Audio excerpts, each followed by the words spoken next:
ছেলের কুকীর্তি মানতে পারলেন না বাবা মা। রেল লাইনে ঝাঁপ দিয়ে মৃত্যু দম্পতির। নিজে বিবাহিত হওয়া সত্ত্বেও সোশ্যাল মিডিয়ায় পরিচয় হওয়া মহিলাকে বিয়ের প্রতিশ্রুতি দিয়েছিল ছেলে। পরে অন্তঃসত্ত্বা হয়ে পড়েন ওই মহিলা। ঘটনা অস্বীকার করায় থানার দ্বারস্থ মহিলা। ৫ লক্ষ টাকার দাবি। টাকা জোগাড়ে হিমশিম পরিবার। অপমানের হাত থেকে বাঁচতে পৃথিবী থেকেই বিদায় বৃদ্ধ বাবা মার। পুরো ঘটনায় প্রশ্নের মুখে মানিকতলা থানা পুলিশের ভূমিকা।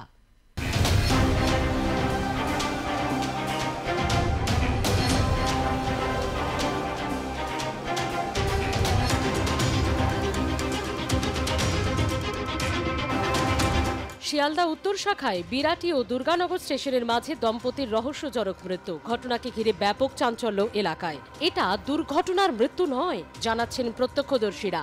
দম্পতি আত্মহত্যা করেছেন। প্রত্যক্ষদর্শীদের কথাতেই উঠে এলো এই প্রসঙ্গ। দুজনে হাত ধরে ডিপির পরে উঠলো দুর্গানগরের দিকে এসে। দুর্গানগর থেকে ডিপির দিকে স্বামী স্ত্রী তারা? সেটা বলতে পারবো না স্বামী স্ত্রী। দুজন বলতে কে কে ছিল? মানে একটা বউ আর একটা লোক। একটা লোক একটা বউ। হ্যাঁ। এসে ডিপির দিকে উঠলো, তখনই ট্রেনটা আসলো। হ্যাঁ, ডাউনি ট্রেন ঢুকলো আর ওরা ট্রেন দেখে ডিপির পরে দুজন হাত ধরে উঠলো। কি কথা বলিসনি? তারপর ডিপির পরে দুজন এরকম আছে, হাত ধরে টানা হেঁচড়া করছে। মা দেখে উনি বাড়ি চলে এসছে। এবার এদিকে ডাউনে ট্রেন ঢুকছিল। ট্রেন ঢোকার কারণে ওরা দুজন গিয়ে সুইসাইড করেছে। তখন তো আমরা কেউ দেখিনি, আমরা বাড়িতেই ছিলাম। তারপরে সবাই চিল্লামিল্লি করলো যেরকম সুইসাইড হয়েছে কাটা পড়ে ট্রেনে। এবার সবাই গেল গিয়ে দেখলো। প্রত্যক্ষদর্শীদের কথায় যদি ধরে নেওয়া যায় এটা আত্মহত্যা, তাহলে তার পেছনে কারণটা কি? কারণ খুঁজতে গিয়ে বেরিয়ে এলো মর্মান্তিক দিক। জানা যায় দম্পতি জগন্নাথ ও মনিকা দাস উত্তর ২৪ পরগনার নিমতার প্রতাপগড়ের বাসিন্দা।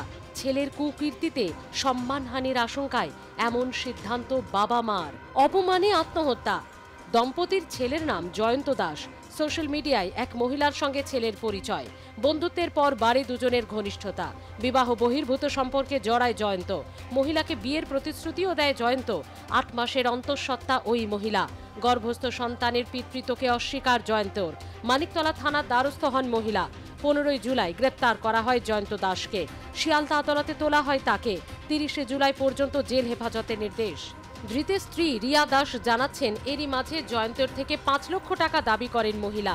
১,৬০,০০০ টাকা দেওয়া হয় দাস পরিবারের তরফে, তবে মেলেনি কোনো কাগজপত্র। এমনই অভিযোগ করেছেন পুত্রবধূ। শ্বশুর শাশুড়ির মৃত্যুর জন্য ওই মহিলাকেই দায়ী করেছেন তিনি। সুইসাইড করার কারণ হলো ওই সঙ্গীতা বলে যে মেয়ে, ওর জন্যই। ও মানিকতলা থানায় গিয়ে এরকম টাকা পয়সা বলেছে।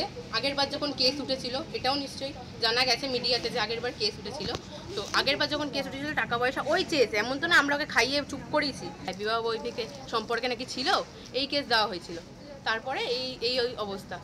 তো ঠিক আছে, কেস দেওয়া হয়েছিল, মা বাবাকে তুলে নেওয়া হয়েছে আর আমার হাজব্যান্ডকে তুলে নেওয়া হয়েছিল। হয় বলেছিল ৫ লাখ টাকা দিতে, ৫ লাখ টাকা দিতে পারেনি। ১,৬০,০০০ টাকা দিয়েছে।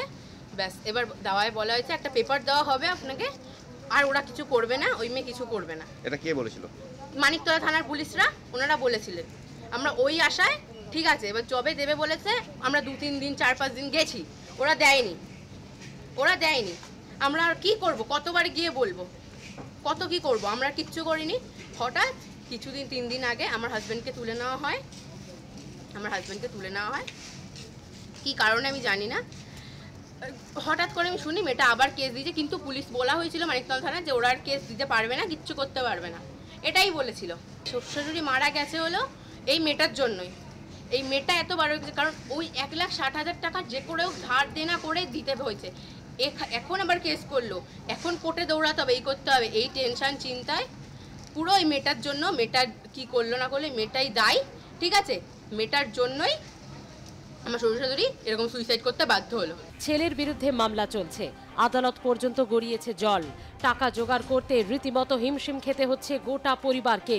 তারই মাঝে বাড়ির গৃহকর্তা ও কর্ত্রীর এই মৃত্যু। ছেলের ঘটনায় সামাজিক সম্মানহানির আশঙ্কা ও টাকা জোগাড়ে ব্যর্থতা। জোড়া ধাক্কায় শেষ পর্যন্ত মৃত্যুকেই বেছে নেয় দম্পতি। দমদম থেকে বিশ্বজিৎ পালের রিপোর্ট, আর প্লাস নিউজ।